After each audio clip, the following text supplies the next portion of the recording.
Hello, everybody. Uh, yeah, this is a little different here. I'm going to be on the road while I'm doing my review of WrestleMania Night One. Got some errands to run, but I thought I'd give it a try this way. Yeah, WrestleMania Night One. I gotta say, I was pleasantly surprised. Very pleasantly surprised on how good it was, because I was willing to go into this show thinking nothing about it. But I've turned into a casual viewer. I don't watch this stuff religiously anymore. But if there's one show I always try to make an effort to watch, that's WrestleMania, because I've seen every one of them.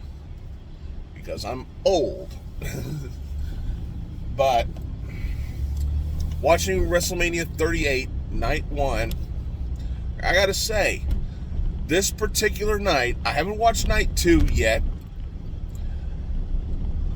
This particular night delivered, for the most part. It was good. Wasn't perfect, but it was good. I'm not trying to sound un-American or unpatriotic, but I was bored to death with the America the Beautiful performance. I don't even know who that guy was. Call me old, I don't care. Old man yelling at the clouds. I'm sorry, I just didn't care. Bringing out the Dallas Cowboy cheerleaders.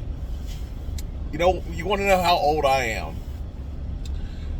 My first thought was, man, that reminds me of the Nitro Girls. The Nitro Girls. It's like, but then again, that's just me. That's my generation.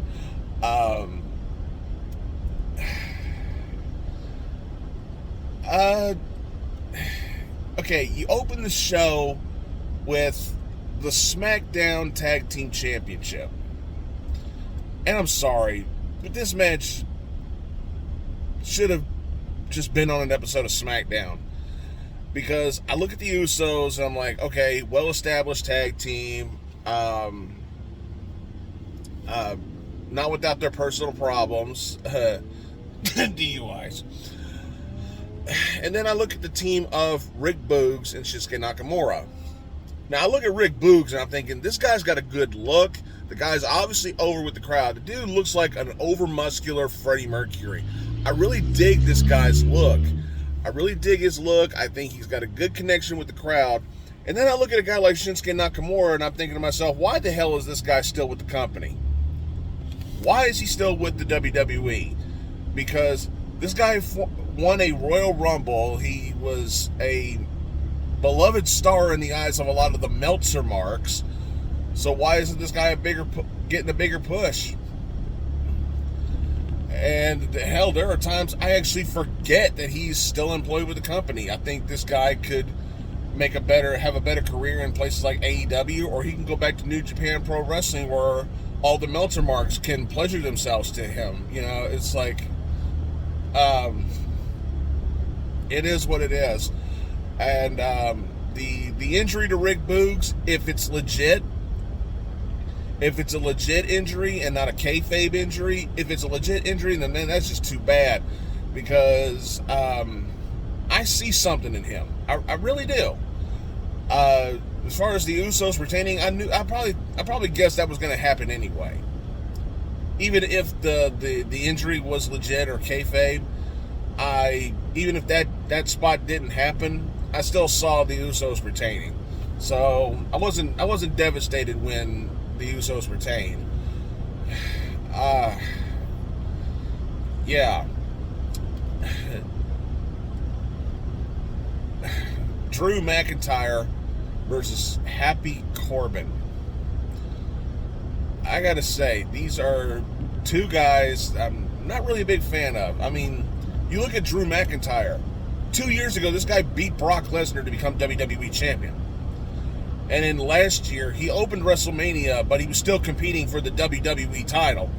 And here he is facing a mid-card heel in Happy Corbin.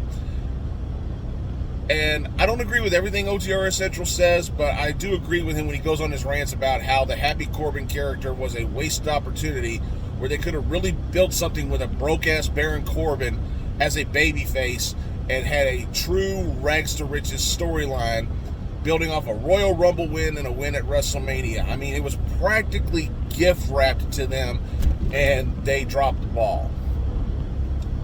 So, not a fan of the Happy Corbin gimmick, and I sure as hell am not a fan of Madcap Moss.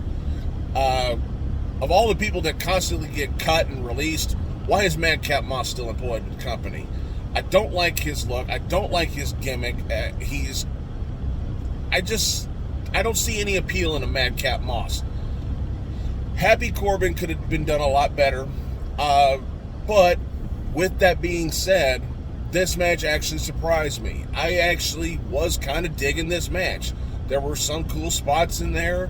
I knew Drew McIntyre was going to win because why would you bother putting Happy Corbin over a former world champion unless you're truly planning on doing something with him in the future, which you know they're not going to do it. But yeah, Drew going over, fine. The sword spot where he cuts the top two ropes, that was pretty cool too. Not much to say about it. I mean, I was pleasantly surprised in how pretty good this match was. The crowd was certainly into it. The crowd really helped me get involved in the match. That crowd was popping for some of that stuff. That end of days false finish, that was a huge pop. That was a huge moment. That was probably the biggest moment of the match up until that sword spot post match. But yeah, not too bad. Not too bad. I'm going over a rocky road here, so bear with me all these bumps here. But yeah, not too bad. The tag team match, Rey and Dominic Mysterio versus The Miz and Logan Paul. Really dug the ring attire for Dominic, paying homage to his papi, Eddie Guerrero. His ring attire looked like the ring attire that Eddie Guerrero and Art Barr used to wear when they were a tag team. It shows you how old I am. But it just felt like he was paying homage to his real father, Eddie Guerrero. And why wouldn't you want to pay tribute to Eddie Guerrero? Why wouldn't you? You know, rest in peace, Eddie Guerrero. But this match, celebrity involved. You know, it's at WrestleMania. You knew in some way, shape, or form that the team with the celebrity was going to go over. However, I gotta say, The Miz getting the pinfall on Mysterio, that was a bit of a surprise. Dominic's protected. He doesn't eat the pinfall. Doesn't do anything to Rey. Doesn't hurt him. It elevates The Miz and thus elevates Logan Paul. But then you have The Miz turning on Logan Paul, teasing a program between Miz and Logan Paul. I'm sorry, but I'll pass on that, because if you're going to build up to a match between those two, or whether this was just a one-off spot, it doesn't really matter, because somebody's got to be the babyface and somebody's got to be the heel, and Miz is 10,000 times better as a heel than he ever will be as a babyface. And I'm sorry, you're never going to get me to cheer for Logan Paul, because he just comes off as a naturally unlikable prick. So, yeah, a Miz versus Logan Paul feud, I'll pass. The Raw Women's Championship match. Oh boy. This match was fantastic. It really, really was. And I'm probably getting these out of order, but I want to go ahead and talk about the Raw Women's Championship. Becky Lynch and Bianca Belair. I was going into this WrestleMania thinking the bigger story has got to be Becky Lynch versus Ronda Rousey. You should have had Bianca Belair challenge Flair for the SmackDown belt. But I get it. You want to establish Bianca Belair by having her win the SmackDown Women's title last year and then have her win the Raw Women's title this year. I get it. But Becky Lynch as a heel, it just doesn't work for me. I mean, she can do it. She can work as a heel, but she is clearly a bigger star as a babyface than she is as a heel. Becky Lynch can pull off the heel gimmick pretty well. She's just better as a babyface than she is as a heel, because still to this day there are people that just don't want to boo Becky Lynch. They just don't want to do it. They don't want to boo her because she just comes off as likable and relatable. That's why people got behind her. That's one of the things that got Becky Lynch over. But this match was fantastic, and the commentators really selling just how important this match felt. All the false finishes, all the spots, all the big high spots, and the commentators along with the crowd really selling the importance of just how important this match was and everything. I got into it. This was good. This was really good. And the finishing sequence, not flawless, but still a pretty good finishing sequence. Bianca goes over clean, and we have a new Raw Women's Champion. Becky Lynch did the honors and put her over. This was a fantastic women's match.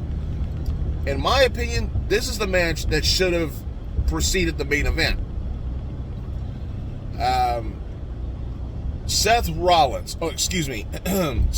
freaking Rollins versus a mystery opponent.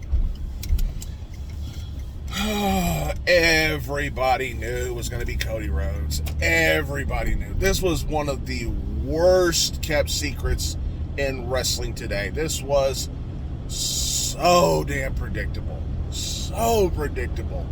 I was like, just go ahead and bring Cody Rhodes out. It's like, we all knew it was going to be Cody. We all knew it.